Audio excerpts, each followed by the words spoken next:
नमस्कार, मैं स्वाति कुमारी हिंदी की कक्षा में आप सभी बच्चों का स्वागत करती हूँ।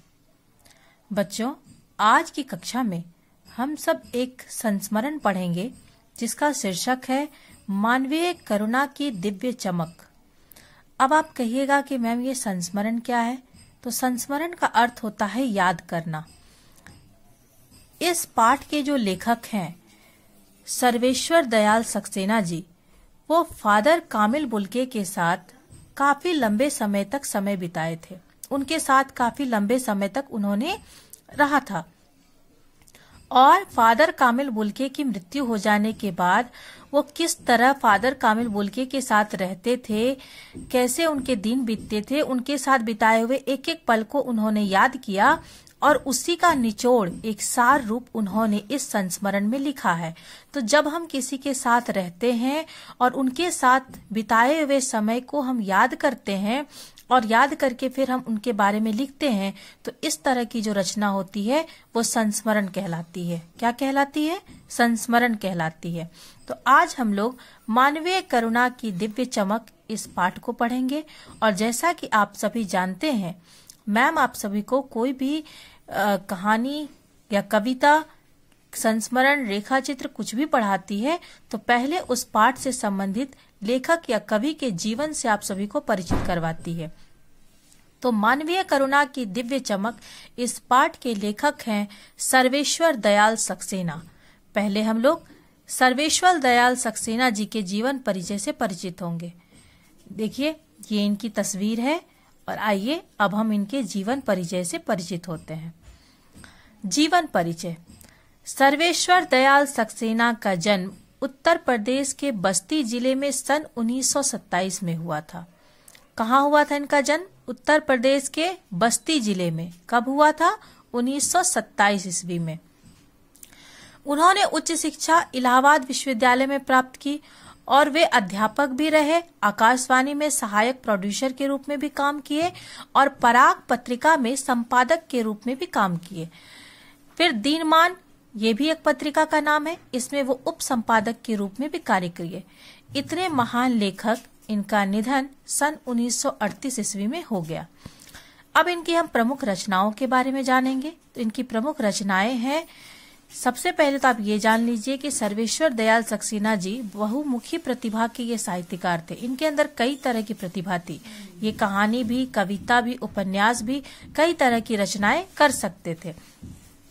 इन्होंने कहानीकार के रूप में, कवि के रूप में, उपन्यासकार के रूप में, नाटककार के रूप में और निबंधकार के रूप में अपनी पहचान बनाई। सर्वेश्वर की प्रमुख कृतियां हैं काठ की घंटियां, जंगल का दर्द, कुआनो नदी, खूंटियों पर टंगे लोग, ये कविता संग्रह है। पागल कुत्तों का मसीहा, सोया हुआ जल, ये उपन्यास का नाम है। बकरी, ये नाटक है। लड़ाई कहानी संग्रह है। इसके अलावा बतूता का जूता, भौं भौं खौं खौं, लाख की नाक, ये बाल साहित्य है। बच्चों के लिए उन्होंने ये साहित्य लिखा है। चर्चे और चरखे उनके लेखों का संग्रह है। मतलब इन्होंने इतनी सारी जो रचनाएं की है उन सब को इसमें मिलाकर प्रकाशित किया गया है।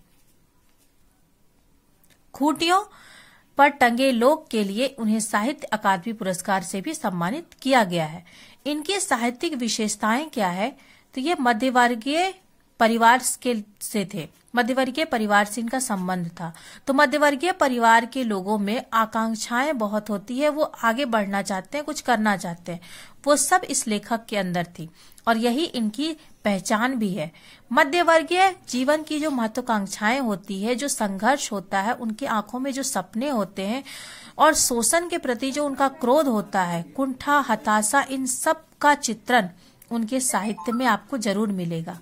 सर्वेश्वर जी स्तंभकार भी थे और चर्चे और चरखे नाम के दीनमान में जो स्तंभ लिखते थे उनमें बेबाक सत्य उजागर करने का साहस भी दिखता है। और ये सारी चीजें इनकी सबसे प्रमुख विशेषता है। अब एक चीज आपको यहाँ समझ नहीं आया होगा कि स्तंभकार का मतलब क्या होता है। साहित्य में कुछ विधाएं हैं, चूंकि 2 ही विधा है, गद्य और पद्य, पर गद्य में एक संस्मरण भी विधा है, बहुत सारी विधा है, उनमें इनको भी एक प्रमुख स्थान मिला हुआ है। स्तंभ मतलब होता है खंभा, अगर खंभा गिर जाता है तो फिर उसका वजूद मुश्किल में आ जाता है, वो भी गिर सकता है। तो ठीक उसी प्रकार ये उस विधा में स्तंभकार के रूप में थे, क्योंकि अगर ये वहां से हट जाते तो उस विधा का सही से चलना बड़ा मुश्किल था। तो ये रहा हमारा लेखक परिचय। सर्वेश्वर दयाल सक्सेना जी के जीवन परिचय से हम लोग परिचित हो गए। अब इनके द्वारा रचित संस्मरण मानवीय करुणा की दिव्य चमक, इसके बारे में हम लोग पढ़ेंगे। पहले मैं आपको बताती हूँ कि इस पाठ में लेखक ने क्या बताया है। इस पाठ में फादर कामिल बुल्के, जिनका जन्म बेल्जियम में हुआ था, बेल्जियम एक देश का नाम है, और बेल्जियम के रेम्स चैपल वहां का एक गांव है, वहां उनका जन्म हुआ था। लेकिन जन्मभूमि इनकी बेल्जियम थी, लेकिन उन्होंने कर्मभूमि भारत को चुना था और उन्हें हिंदी से बड़ा ही प्रेम था। वो भारत आए और कैसे उन्होंने अपना यहाँ पर समय बिताया, कैसे उन्होंने हिंदी भाषा के लिए काम की और उनका कैसा व्यवहार था सबके प्रति, उन सब का वर्णन उन्होंने इसमें किया है। तो ये संस्मरण है और इसमें फादर कामिल बुल्के के जीवन के बारे में बताया गया है। तो आप लोग ध्यान से मेरी बात सुनिएगा, तो आप लोगों को एक एक चीज समझ में आ जाएगी। सबसे पहले हम लोग शीर्षक का अर्थ समझेंगे। मानवीय करुणा की दिव्य चमक। करुणा का मतलब क्या होता है? आप कहिएगा मैम दया। नहीं, दया से ऊपर उठकर करुणा है। क्यों? तो दया एक तरह से आप किसी के को दुखी देखते हैं तो आपको उस पर दया आ जाती है, आपको भी दुख हो जाता है, वो एक तरह से दुख है, वो दुखी हो गए आप। लेकिन करुणा इसे थोड़ा सा ऊपर उठकर हो जाता है कि मान लीजिए आपका कोई दोस्त है, आपके कोई दोस्त हैं और वो दुखी हैं और उनके दुख को देखकर आप रो पड़ते हैं, आप बिल्कुल उन्हीं के जैसे पूरी तरह से दुखी हो जाते हैं, तो वो हो गया करुणा, कि किसी के दुख को पूरी तरह से अपना बना लेना। तो मानवीय का अर्थ होता है मानवीय गुणों से परिपूर्ण, और करुणा मानव की एक सबसे बड़ी स्वभाव है। तो मानव के जो सबसे बड़े गुण है करुणा, उसकी एक दिव्य चमक, उसका एक ईश्वरीय रूप हमें फादर कामिल बुल्के में मिलता है। अब क्यों मिलता है, अब हम लोग ये पढ़ेंगे तब जानेंगे। देखिए, फादर को जहरबाज से नहीं मरना चाहिए था, जिसकी रगों में दूसरों के लिए मिठास भरे अमृत के अतिरिक्त और कुछ नहीं था, उसके लिए इस जहर का विधान क्यों हो। अब यहाँ पर लेखक ने सबसे पहले बताया कि फादर कामिल बुल्के की मृत्यु हो चुकी है और तब वो लिखना शुरू किए। और फादर कामिल बुल्के की मृत्यु कैसे हुई? तो जहरबाज से। जहरबाद गैंग्रीन मतलब एक फोड़ा होता है शरीर में, जिसमें बहुत ज्यादा इन्फेक्शन भर जाता है, जो एक तरह से जहर का ही काम होता है, जहर की तरह ही वो काम करता है और वो बहुत ही ज्यादा कष्टदायी होता है। तो फादर कामिल बुल्के की मृत्यु उसी जहरबाद मतलब गैंग्रीन नामक रोग से हुआ था। तो लेखक कहते हैं कि फादर को कभी किसी भी हाल में जहरबाद से नहीं मरना चाहिए था, उनको ये रोग भगवान को नहीं देना चाहिए था। अरे, जिसकी रगों में मतलब जिसके शरीर में, जिसकी धमनियों में दूसरों के लिए मिठास भरा हुआ था, अमृत के अतिरिक्त और कुछ भी नहीं था, अतिरिक्त मतलब अलावा, अमृत के अलावा और कुछ भी नहीं था, उसके लिए इस जहर का विधान क्यों? उसके लिए ईश्वर ने ये काम क्यों किया? उनके लिए इस तरह का जहर वाली मौत का विधान आखिर ईश्वर ने क्यों रचा? यह सवाल किस ईश्वर से पूछें? आखिर ये सवाल हम किस भगवान से जाकर पूछें कि जो इतने महान इंसान थे, जिनके लिए जिनके हृदय में दूसरों के लिए मिठास था, अमृत था, उस इंसान को ऐसा जहर वाला रोग देकर क्यों मारा आपने? ये बात हम किस ईश्वर से जाकर पूछें? प्रभु की आस्था ही जिसका अस्तित्व था, मतलब फादर कामिल बुल्के को ईश्वर पर बहुत आस्था थी। एक तरह से ईश्वर के ऊपर जो उनकी आस्था थी, वही उनका जीवन था, वही उनका अस्तित्व था। वह देह की इस यात्रा की परीक्षा उम्र की आखिरी देरी पर क्यों दे? और वह इंसान जो ईश्वर को इतना मानते थे, वह इंसान अपने जीवन की अंतिम उम्र में, अपने उम्र की अंतिम देहरी पर मतलब मृत्यु, जहाँ खुद उनके बुढ़ापा आ चुका है, उस समय वो इस यातना की मतलब यह इस कष्ट को झेलने की परीक्षा क्यों दे? अब ये उनके बारे में बता रहे हैं। एक लंबी पादरी के सफेद चौगे से ढकी आकृति सामने है। अब मन में कल्पना कर रहे हैं कि फादर कामिल बुल के कैसे दिखते थे। तो एक लंबी पादरी के सफेद चौगे, पादरी लोग जो कपड़े पहनते हैं ना, उनके बारे में बता रहे कि वो जो पहने हुए रहते थे एकदम लंबा सा और सफेद कलर का चौगे पहनते थे, उनसे ढकी हुई उनकी पूरी आकृति, मतलब उनका पूरा स्वरूप था। गोरा रंग, सफेद झाई मारती भूरी दाढ़ी, नीली आंखें, बाहें खोल गले लगाने को आतुर। गोरा रंग था उनका, उनके चेहरे पर सफेद झाई वाली मारती उनकी बूढ़ी दाढ़ी थी और उनकी आंखें नीली थी और वो हमेशा बाहें खोलकर दूसरों को गले लगाने के लिए आतुर, मतलब एकदम बेचैन रहते थे, उत्सुक रहते थे कि कोई भी आए हम उसे गले लगाने को उत्सुक है, तैयार है। इतनी ममता, इतना अपनत्व इस साधु में अपने हर एक प्रियजन के लिए उमड़ता रहता था। मैं 35 साल से इसका साक्षी हूँ। उन्होंने बताया कि उनके अंदर बहुत ममता थी, बहुत अपनत्व था, मतलब अपनापन था, और इस साधु के अंदर अपने हर एक प्रियजन, प्रियजन का मतलब होता है प्रिय लोग, जो उनके आसपास हैं वो सारे प्रिय लोगों के लिए उनके मन में हमेशा ममता प्रेम उमड़ता रहता था। और मैं खुद इस बात का 35 साल से साक्षी हूँ। साक्षी का अर्थ होता है गवाह देने वाला, कि मैं खुद इस बात का 35 साल से गवाह देने वाला हूँ, क्योंकि मैंने उनकी ममता, उनका प्रेम, उनका अपनापन पाया है। तब भी जब वह इलाहाबाद में थे और तब भी जब वह दिल्ली आते थे। यहाँ पर 2 शहर का नाम लिया कि जब वो इलाहाबाद में थे तो लेखक उनके पास जाते थे, तब भी वो इतनी ममता, इतना ही अपनापन उनको देते थे, और जब लेखक दिल्ली में रहने लगे और फादर कामिल बुल के इनसे मिलने दिल्ली आते थे, तब भी वो उतना ही प्यार, उतना ही अपनापन इनको देते थे। आज उन बाहों का दबाव मैं अपनी छाती पर महसूस करता हूँ। उनको गले लगाते थे तो उनके बाहों से उनका शरीर दबता था, तो कह रहे आज भी मैं उनकी बाहों के दबाव को अपनी छाती पर महसूस करता हूँ।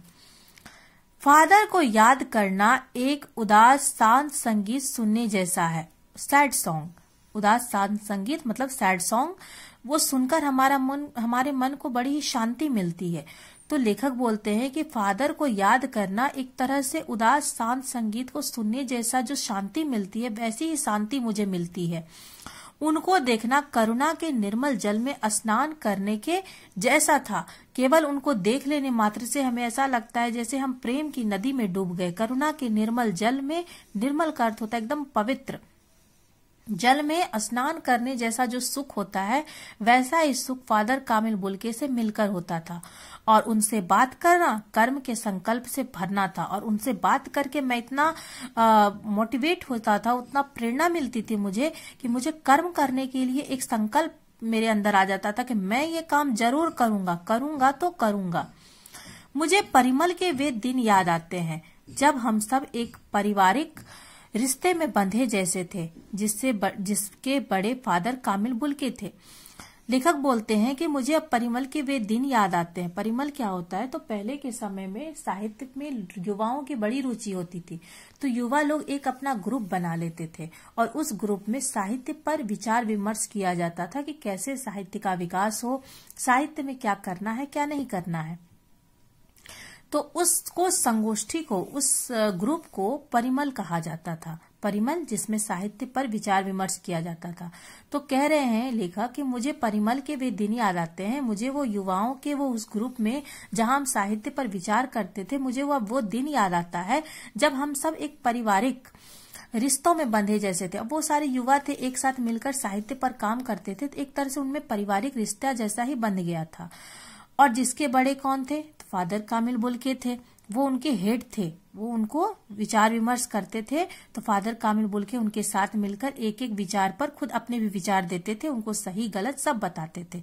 तो उनके वो बड़े थे और साथ ही साथ वो उनके हंसी मजाक में भी निर्लिप्त शामिल रहते थे। उनके हंसी मजाक में भी वो शामिल होते थे। ऐसा नहीं कि बड़े हैं तो एकदम गंभीर रहना, नहीं, हंसी मजाक भी करते थे और उसमें वो शामिल होते थे।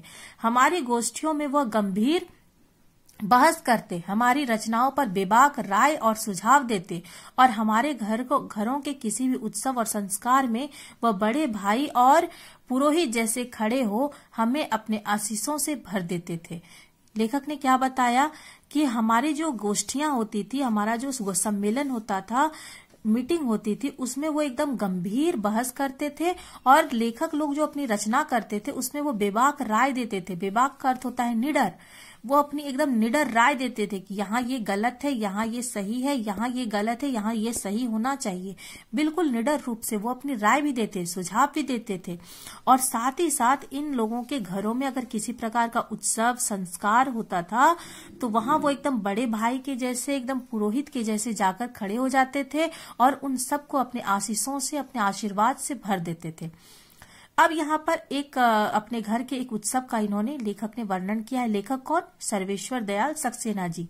वो कहते हैं कि मुझे अपना बच्चा और फादर का उसके मुख में पहली बार अन्न डालना याद आता है और नीली आंखों की चमक में तैरता वात्सल्य भी, जैसे किसी ऊंचाई पर देवदारू की छाया में खड़े हो। अब लेखक बताते हैं कि उनका जब बच्चा हुआ था तो वो जब 6 महीने का हुआ था, एक अन्नप्राशन एक विधि होती है, रस्म होता है। जब बच्चे को पहली बार अन्न खिलाया जाता है तो थोड़ा सा एक उत्सव की तरह उसको मनाया जाता है। तो लेखक बोलते हैं कि मेरा बच्चा जब 6 महीने का हुआ तब लेखक ने फादर कामिल बुल्के को भी अपने घर में आमंत्रित किया था और उनको याद आता है अपने बच्चे के मुख में फादर कामिल बुल्के का अन्न डालना। और उनकी जो नीली आंखें थी उनमें एकदम वात्सल्य मतलब बच्चों के लिए जो प्रेम उमड़ता है वो उनकी आंखों में बिल्कुल दिखता था, झलकता था। जैसे किसी ऊंचाई पर वो एकदम देवदारू के पेड़ के नीचे वो खड़े हो। देवदारू का पेड़ बड़ा ही ऊंचा और घना होता है, तो उस पेड़ के नीचे खड़े होकर जैसी हमें छाया मिलती है, शांति मिलती है, वैसी छाया और शांति हमें फादर कामिल बुल्के की उपस्थिति में मिलता था। तो यहाँ तक हमने क्या देखा कि फादर के बारे में वो मतलब फादर कामिल बुल्के की जो उपस्थिति थी वो देवदारू के वृक्ष के जैसे ही एकदम छाया देने वाली थी, एकदम शीतलता प्रदान करने वाली थी। ये लेखक का यहाँ कहना है। अब हम लोग इसके आगे देखेंगे। लेखक कहते हैं, कहाँ से शुरू करें? इलाहाबाद की सड़कों पर फादर की साइकिल चलती दिख रही है। वह हमारे पास आकर रुकती है, मुस्कुराते हुए उतरते हैं। देखिए देखिए, मैंने उसे पढ़ लिया है और मैं कहना चाहता हूँ। देखो डॉट डॉट डॉट है, इसका मतलब उन्होंने और भी बहुत सारी बातें कही। ये डॉट डॉट लगा हुआ है, इसका मतलब हुआ कि और बहुत कुछ उन्होंने कहा। ये डॉट डॉट है मतलब बहुत कुछ वो कह चुके हैं। उनको क्रोध में कभी नहीं देखा, आवेश में देखा है और ममता तथा प्यार में लबालब छलकता महसूस किया है। लेखक कहते हैं कि मैं कहाँ से शुरू करूं, उनके बारे में क्या बताऊं। फिर उनको ध्यान में आता है कि इलाहाबाद की सड़कों पर, जब वो इलाहाबाद आए थे फादर कामिल बुल्के, तब वो बोलते हैं कि इलाहाबाद की सड़कों पर मैंने देखा था कि फादर की साइकिल चलती दिख रही है और वह एकदम हमारे पास आकर रुकती है। इलाहाबाद की सड़कों पर फादर साइकिल चलाते हुए जाते हैं और जैसे ही लेखक पे उनकी नजर पड़ती है वो एकदम चलाते हुए लेखक के पास आकर रुक जाते हैं और मुस्कुराते हुए वहां से उतरते हैं और कहते हैं, देखिए देखिए, मैंने उसे पढ़ लिया है। मतलब वो किसी पुस्तक के बारे में कह रहे हैं कि मैंने उस पुस्तक को पढ़ लिया और मैं ये कहना चाहता हूँ। उसके बाद वो लंबी चौड़ी बातें बताने लगे कि उस पुस्तक में क्या लिखा है, उसमें क्या है, ये सब वो बताने लग जाते हैं। ये लगा हुआ इसका मतलब है कि बहुत कुछ इंसान ने कहा। जब सब कुछ इंसान को यहाँ पर लेखक को लिखना नहीं रहता है तो वो डॉट डॉट लगा देते हैं। मतलब आप समझ जाइए कि वो बहुत कुछ यहाँ पर कहे हैं।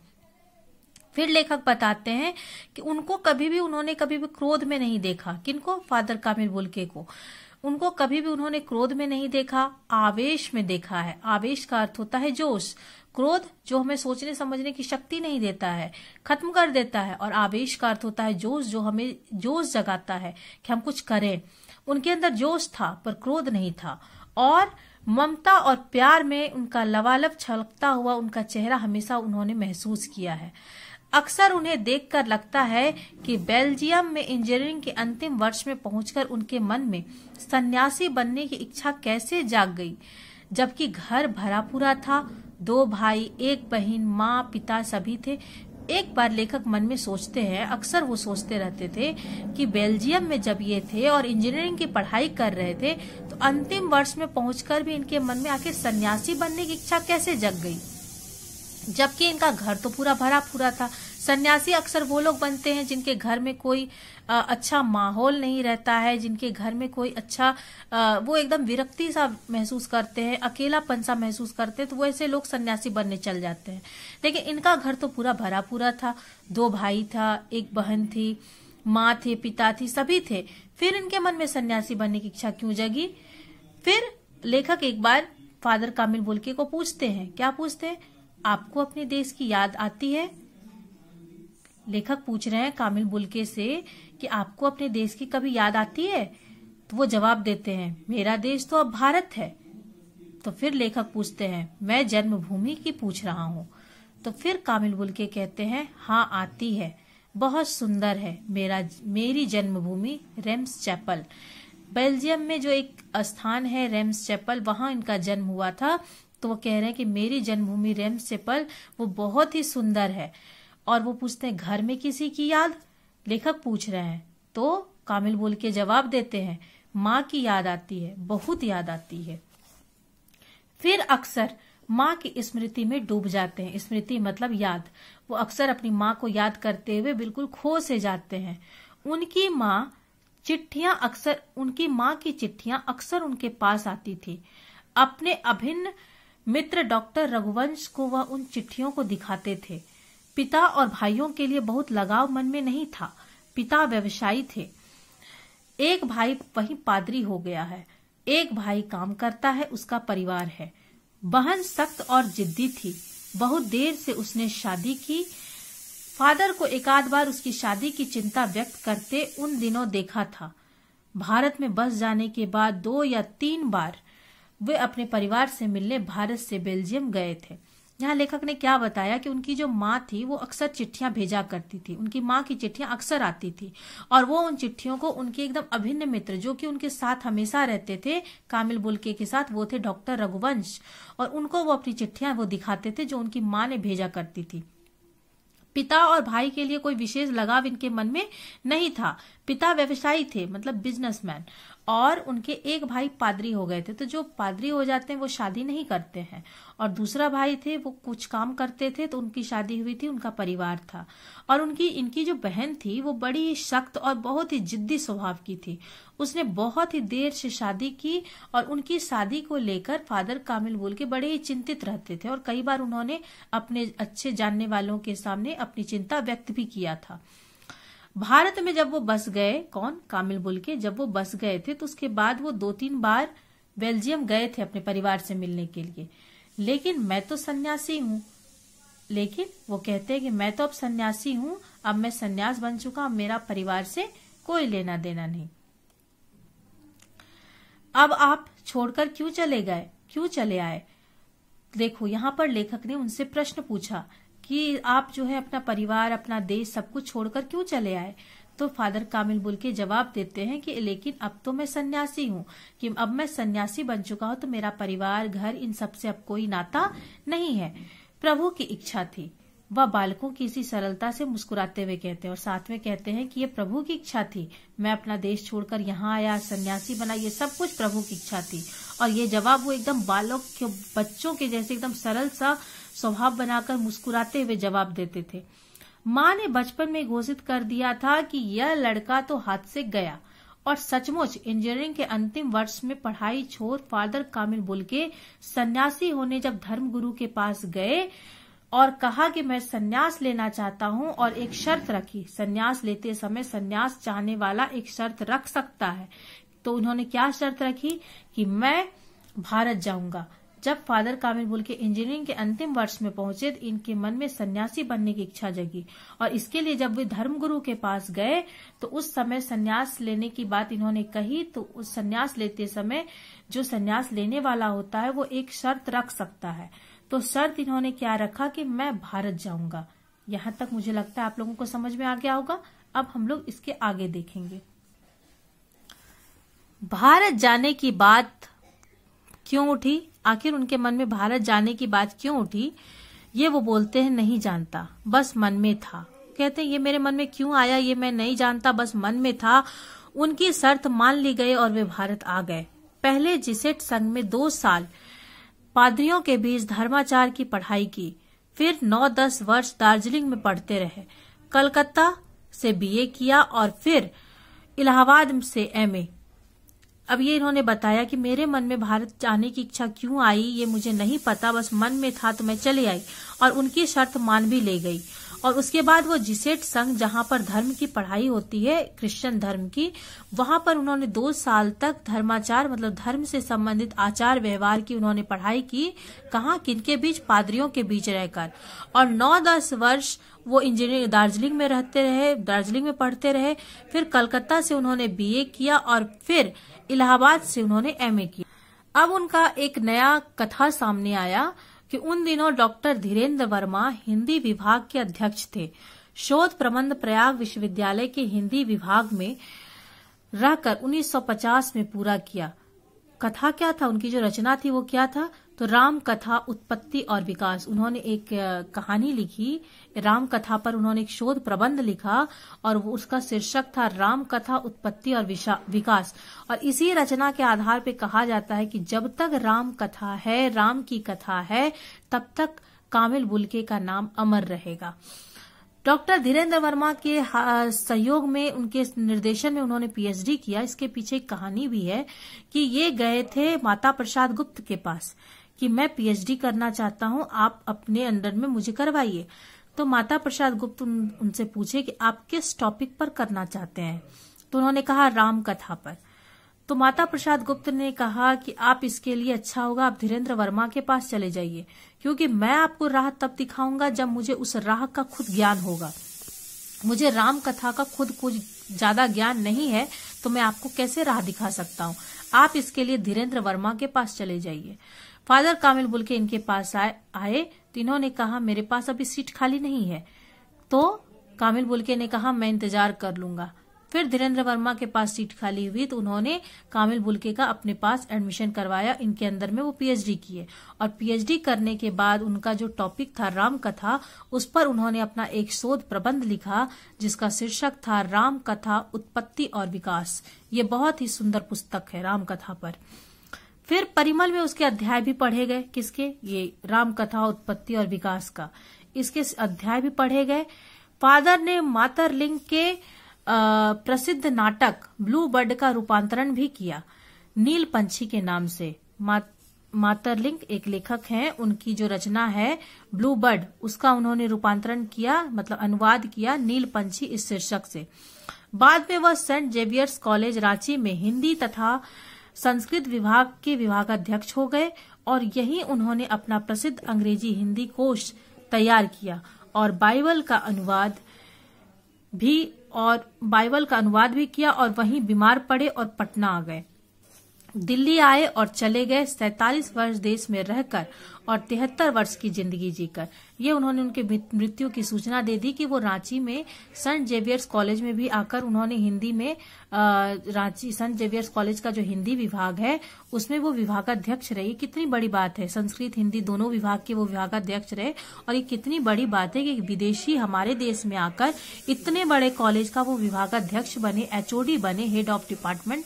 और ये इनकी विशेषता है इनकी, ये एक विदेशी हमारे देश में आकर हिंदी संस्कृत विभाग के विभागाध्यक्ष हो गए।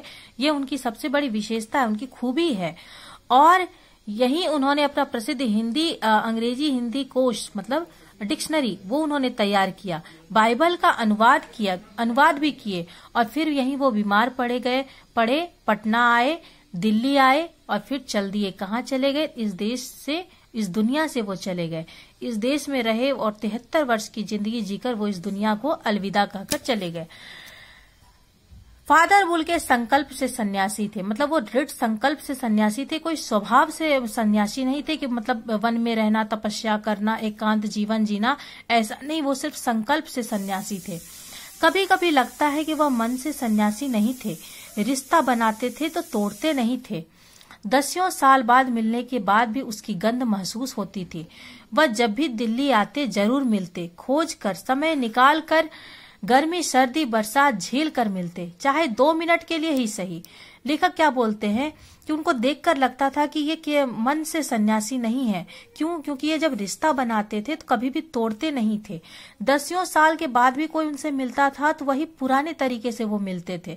कभी भी वो दिल्ली आते थे जरूर मिलते थे, खोज कर मिलते थे, समय निकाल कर मिलते थे। गर्मी सर्दी बरसात कुछ भी हो सब कुछ झेल कर मिलते थे, चाहे 2 मिनट के लिए ही क्यों न हो, लेकिन वो मिलते जरूर थे। आखिर ये कौन सन्यासी करता है? उनकी चिंता हिंदी को राष्ट्रभाषा के रूप में देखने की थी। वह हर मन से इसकी तकलीफ बयान करते, इसके अकाट्य तर्क देते। बस इसी एक सवाल पर उन्हें झुंझलाते देखा है और हिंदी वालों द्वारा ही हिंदी की उपेक्षा पर दुख करते पाया है।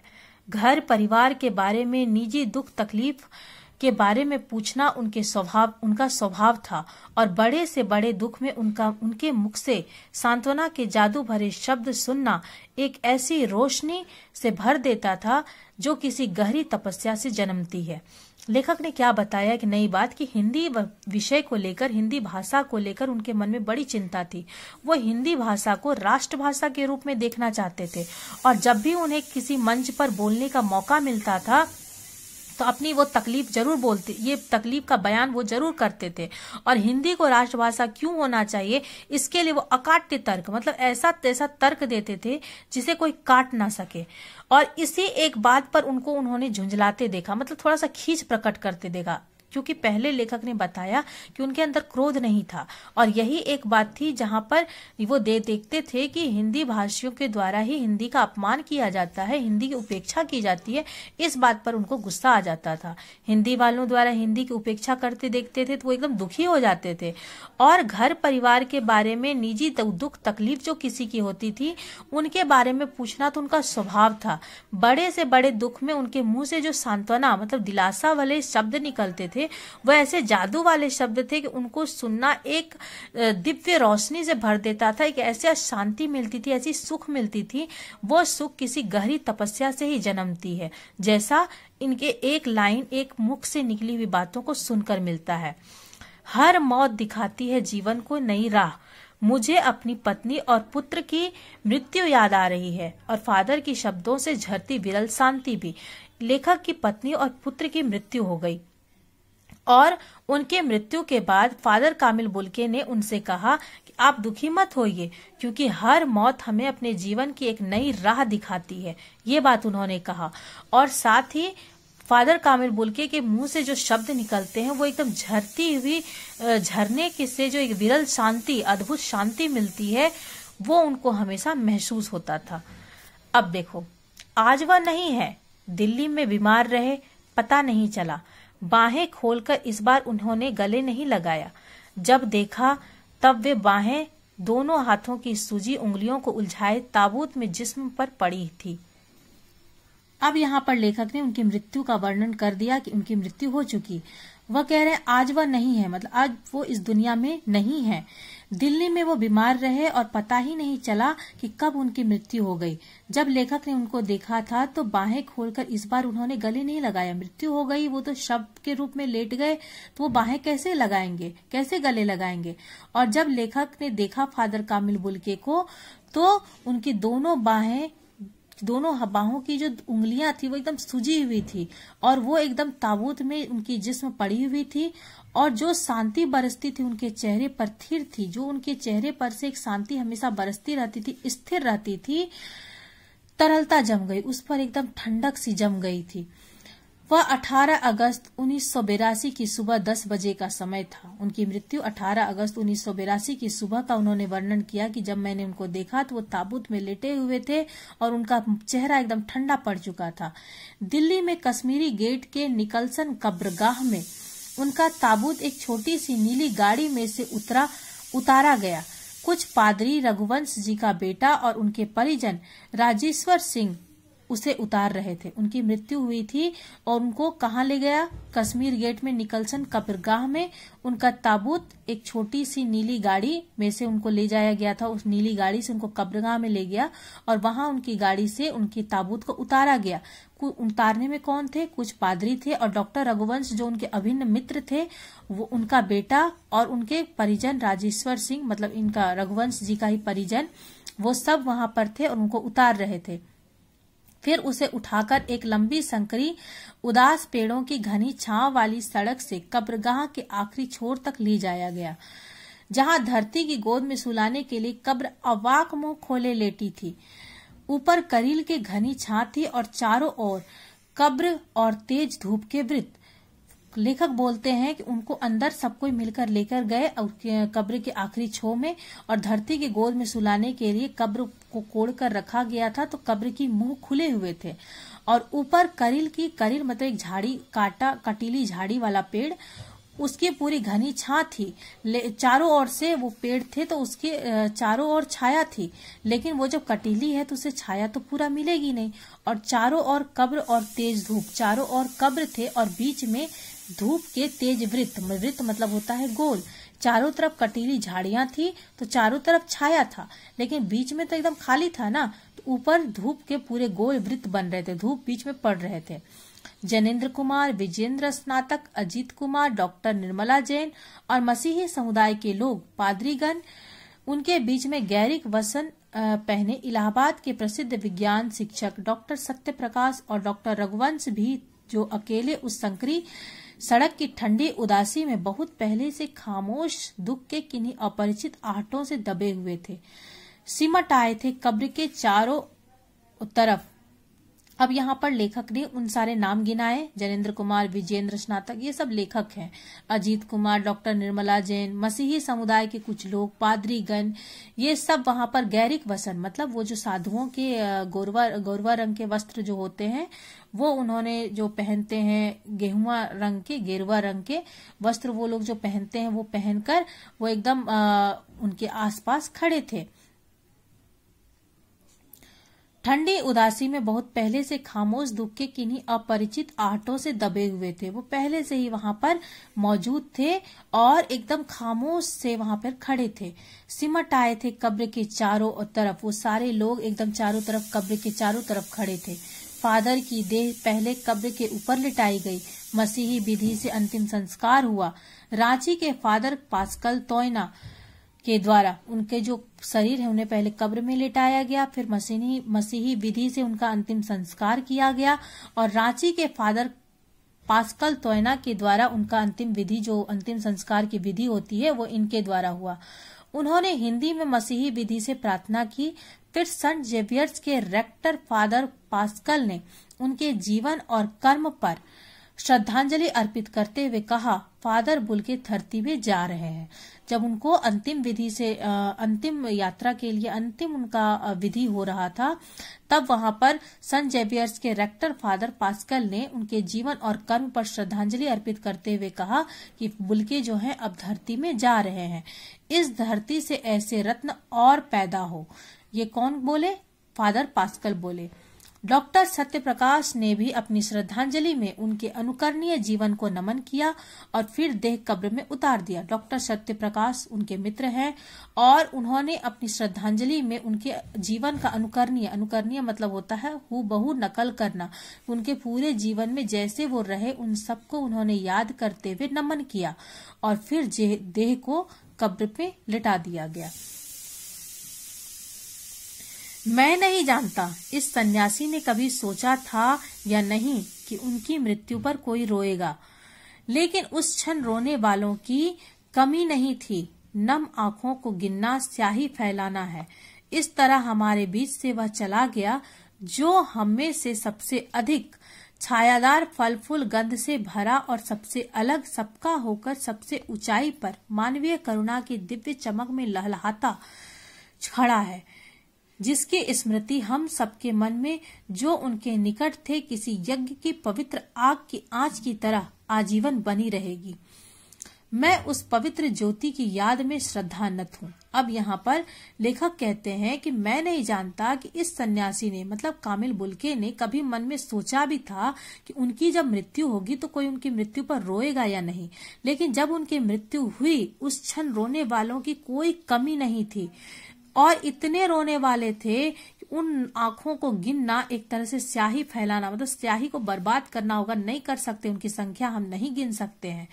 इस तरह से तो वो हमारे बीच से चले गए, पर हमें से सबसे अधिक छायादार, फल फूल गंध से भरा और सबसे अलग, सबका होकर सबसे ऊंचाई पर मानवीय करुणा के दिव्य चमक में लहलहाता हुआ जो एक वृक्ष जो एक छाया देता है, खुशबू मिलती है उसके फूलों से, उन सबको हम सबके बीच वो छोड़ कर गए, अपनी यादों को हम सबके बीच छोड़ के गए, जिसकी स्मृति, जिसकी याद हम सबके मन में उनके निकट थे और वो उतने ही निकट हैं और वो हमें एक ऐसा एहसास देते हैं जैसे यज्ञ की पवित्र आग की आज आजीवन बनी रहेगी। यज्ञ की आग जितनी पवित्र मिलता है वैसे ही आशीर्वाद, वैसी ही शांति, वैसी ही पवित्र चीज है उनकी छायादार, उनकी जो उपस्थिति की छाया, उनके फल, उनके जो द्वारा किए हुए काम हैं, उससे जो आज भी हमें खुशबू और हमें फायदे मिल रहे हैं, वो सब बिल्कुल यज्ञ की अग्नि की तरह पवित्र हैं और यह हमेशा हमारे जीवन के साथ जुड़ा रहेगा। वो हमसे कोई अलग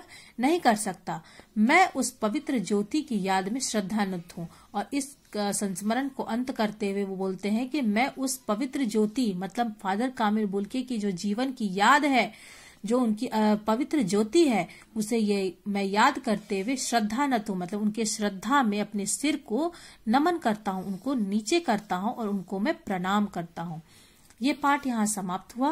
फादर कामिल बुल्के पाठ मुझे लगता है आप सबको समझ में आ गया होगा। फादर कामिल बुल्के की जीवन और उनसे जुड़ी हुई कुछ घटना का वर्णन लेखक सर्वेश्वर दयाल सक्सेना जी ने किया है। एक बार आप लोग खुद इसे अच्छी तरह से पढ़िएगा और किसी भी तरह की प्रॉब्लम हो, कुछ एक शब्द का भी दिक्कत हो, समझ में नहीं आया हो, तो आप लोग कभी भी मेरे से प्रश्न पूछ सकते हैं। ठीक है, थैंक यू।